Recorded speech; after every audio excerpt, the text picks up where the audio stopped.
मेरे साथ और जुड़ चुके हैं।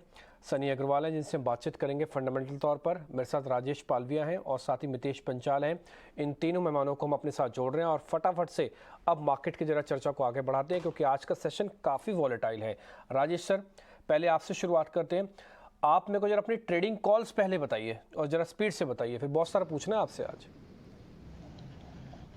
तो बाय के ही आइडिया, क्योंकि स्टॉक स्पेसिफिक तो हमने देखा कि मोमेंटम यहाँ पे बना हुआ है जरूर। आज निफ्टी में डिप लिया है, तो पहला स्टॉक जो रहेगा वो चोलामंडलम फाइनेंस रहेगा। स्टॉक में एक सस्टेन्ड अप ट्रेंड यहाँ पे देखने को मिला और एक कंटिन्यूटी ऑफ अप ट्रेंड यहाँ पे देखने को मिला है। तो जिस तरीके के यहाँ पे स्ट्रक्चर बने हुए, हमें लगता है यहाँ पे फर्दर तेजी एक्सटेंड होते हुए दिख सकती है। 1035 तक के अपसाइड के टारगेट हम प्रोजेक्ट कर रहे हैं। स्टॉप लॉस होगा करीब 975 का।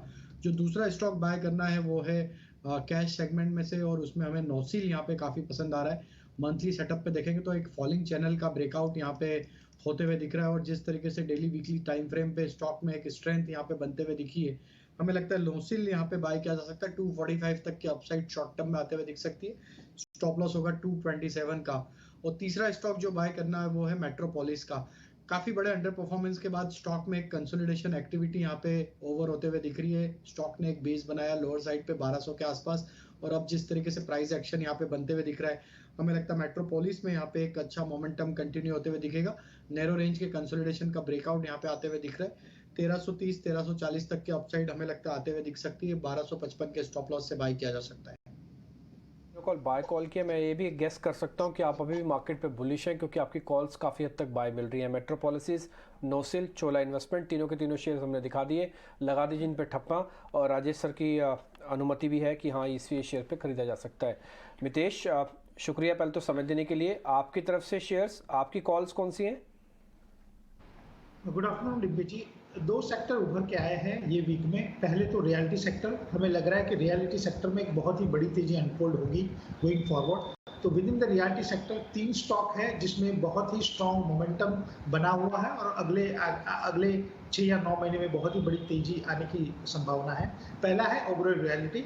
850 से 900 के बीच में स्टॉक ने बहुत अच्छा बेस बनाया है, तो करंट लेवल के ऊपर 931 के ऊपर ओबेरॉय रियलिटी खरीदा जा सकता है। यहाँ से बहुत ही एक स्ट्रॉन्ग अपसाइड हमें दिख रही है। कहीं ना कहीं अगले 3 या 6 महीने में 25 to 30% अपसाइड ये काउंटर में लेके हम चल सकते हैं। With in the same sector दूसरा है प्रेस्टीज एस्टेट प्रोजेक्ट्स, जो 493 के ऊपर ट्रेड कर रहा है। हमें लग रहा है कि कहीं ना कहीं स्टॉक ने 450 से 480 में एक बहुत ही strong base weekly and monthly chart के ऊपर बनाया है, और जो इमीडिएट रेजिस्टेंस उसका था 485 वो क्रॉस किया है। स्टॉक एक मल्टीपल अप ट्रेंड के लिए रेडी है, और हमें लग रहा है यहाँ से एक beginning of a new trend है।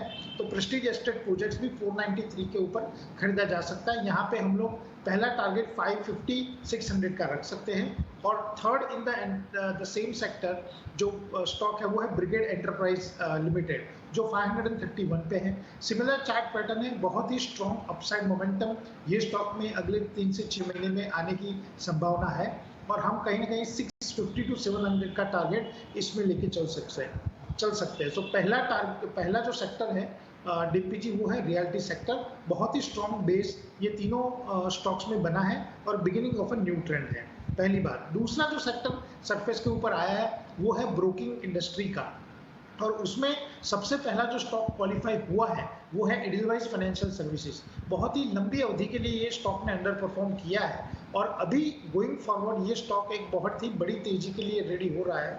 We are of the view के within the entire broking firm ये पहला स्टॉक जो क्वालिफाई हुआ है। गोइंग फॉरवर्ड मोतीलाल ओसवाल और प्रोबेबली एंजल वन भी शायद हो सकते हैं क्वालिफाई। अभी सिस्टम ने ग्रीन सिग्नल नहीं दी है, तो हम लोग सिर्फ और सिर्फ एडलवाइस फाइनेंस सर्विसेज की ही बात करेंगे। लेकिन this is a beginning of a new trend in the entire broking industry, जहां पे एडलवाइस क्वालिफाई हुआ है एट द रेट ऑफ 66। हमारे हिसाब से the stock has the potential to enter into 3 digit. 100 का जो लक्ष्यांक है वो अगले 6 से 9 महीने में आ सकता है। तो बहुत ही बड़ी तेजी हमें ब्रोकिंग सेक्टर में एडलवाइस में दिख रही है। तो 2 सेक्टर है, first is reality, second is the broking. दो सेक्टर्स आपने आइडेंटिफाई किए हैं, यहाँ एक रियल एस्टेट, वहां पर भी आपके असिस्टेंट मेथड के हिसाब से बड़ी तेजी में है ये काउंटर्स, लेकिन आपको लग रहा है कि अभी भी ट्रेंडिंग रहेंगे, तेजी में रहेंगे। और दूसरा आपने कहा ब्रोकिंग काउंटर्स सारे के सारे। ठीक है मितेश,